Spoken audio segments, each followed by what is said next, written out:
Welcome to this webinar in our series Coping with COVID. Today we're going to talk about being with grief. This is my friend and my colleague Fiona Kennedy, and she is the director of Greenwood Mentors.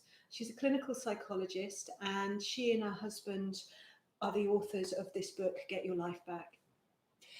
Hi, and I'd like to introduce Emma, friend and colleague, but also an inspirational yoga teacher on the Isle of Wight. So today's theme is being with grief. Grief is a very complicated emotion. I'm sure you felt it, we've all felt it, it's part of life. It comes when we lose loved ones, and that might be a pet, it might be a significant other, husband, wife, partner, whoever you've lost, and whether you've lost to COVID or not.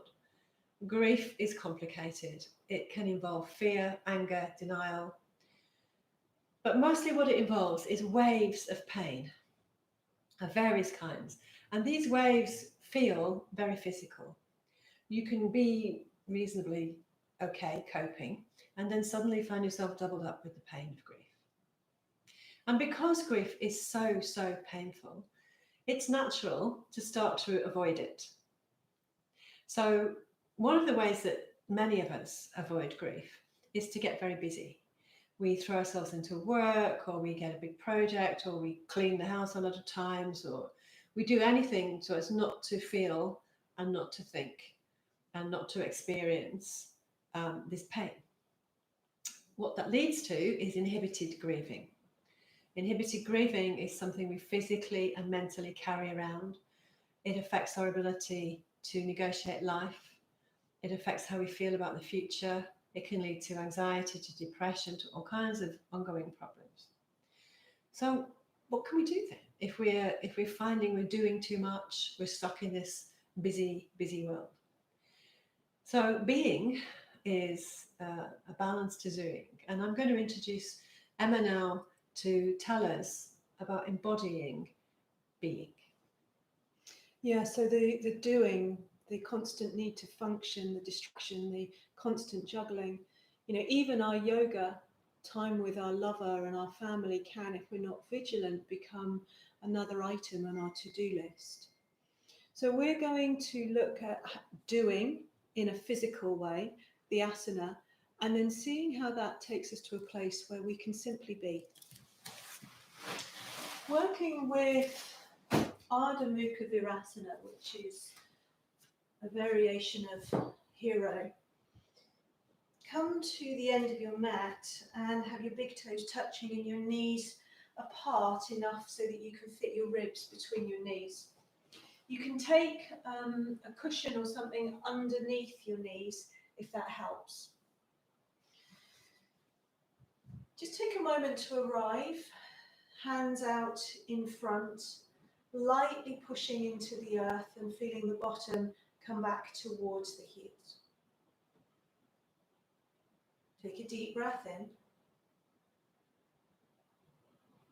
And as you breathe out, begin to walk the hands forward.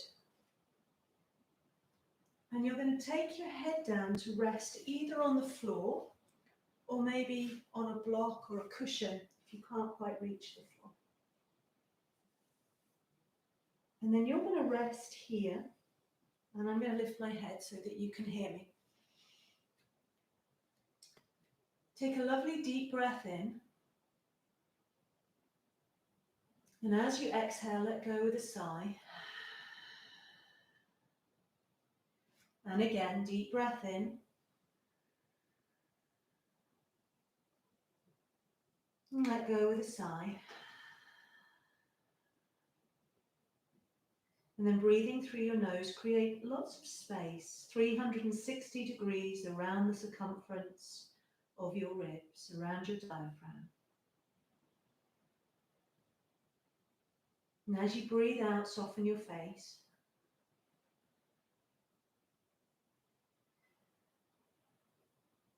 And now be in this moment with a sense of your existence in this moment. Listen to the sounds outside the room.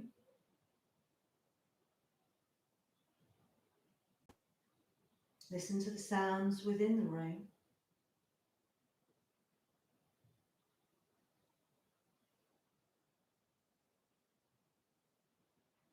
Listen to the sounds of your own physical body, the subtle sound of the breath, of your heartbeat,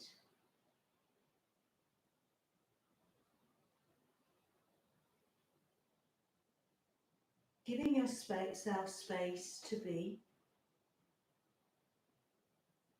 giving yourself space to experience all of your emotions without judgment, without expectation. Space to simply be.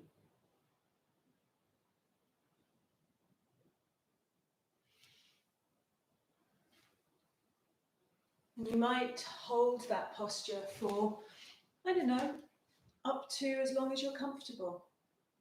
I hope you find it helpful. Thank you, Emma.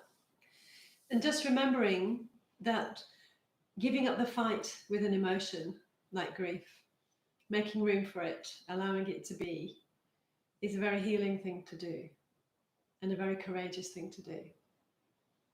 So good luck with that. Good luck with that work, and let us know how that goes for you. And we look forward to seeing you next time. Bye-bye. Thank you.